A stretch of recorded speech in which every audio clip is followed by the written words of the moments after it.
Dr. Michelle Byrne. I'm the former Mayor of the Hillshire Council, but also the patron on the Hills Domestic Violence Prevention Network, and I'm one of the founders of today's march. And today's march is all about raising awareness about domestic violence and pushing back and saying no, that things have to change. 28 women dead too many, and we need to do more as a community, working with government and the police and the service providers to bring an end to this. It's just not good enough anymore. Today we've got the high school students involved as well, and it's really, really important because it's going to take a whole of a community approach to fix DV, but also if we're going to change things, we need to start with our younger generations. If we're going to break the generational cycle of domestic violence, we have to do more with our youth, and that's exactly what's happening here today. So we've got the community together, we've got our high school students together, and together we're calling for change. We want to see no more DV in the hills or anywhere in New South Wales, Australia or the world. We get to you. What's that? I'd like yours.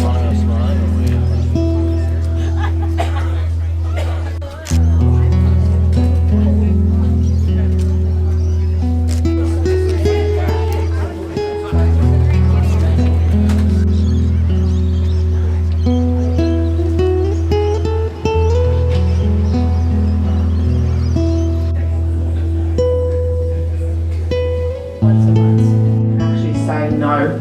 I think you're like me. I'm sure you open newspapers every day, worried that you're going to see about death of another woman or a child as a result of domestic violence, and you can see that at the moment. You can see the number of deaths increasing, and you can see the number of people who are anxious about what's going on in our community.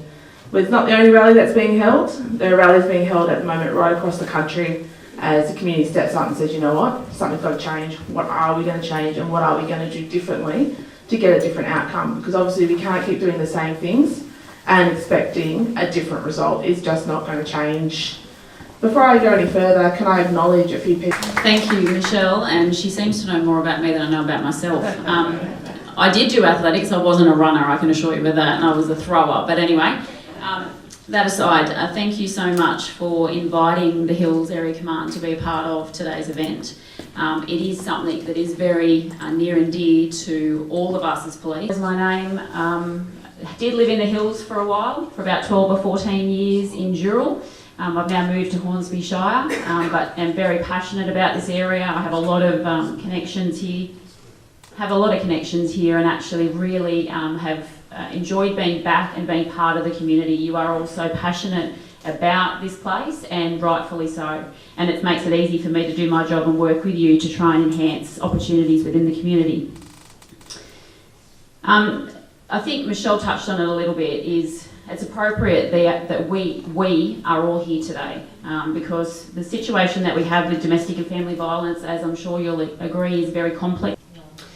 Now, how do we help in that space? Police showing up at your house, I mean, that can be alarming for the children, for the rest of the family. The embarrassment from the neighbours, seeing police at your door. You know, they don't necessarily want police there, but we have to empower victims, and it's not lost on me that we have an app called Empower You, which I'll discuss in a sec, but we have to empower victims to have the confidence to firstly speak up, but then wrap the support around them that will allow them and enable them to transition out of that violence. So we all need to think as a community on how to dozen domestic and family violence incidents. That's an average of 8 a day. Just under 1/3 of these incidents were for children or young persons. Place yourself in danger, but we're asking you to intervene and to take some affirmative action to help stop this cycle of violence. You can report it to your local police station, Crime Stoppers, the Police Association line, or the Empower You app. Put your hand in the air if you have not heard of the Empower You app.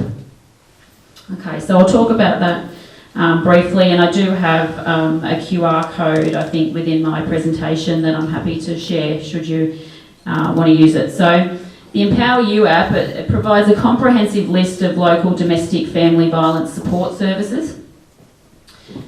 There's a diary function within it where victims can document incidents, capture photos and upload images. The diary entry can be emailed to a trusted friend or police and be used in court. It's especially important with the new coercive control legislation. It's available in 11 different languages.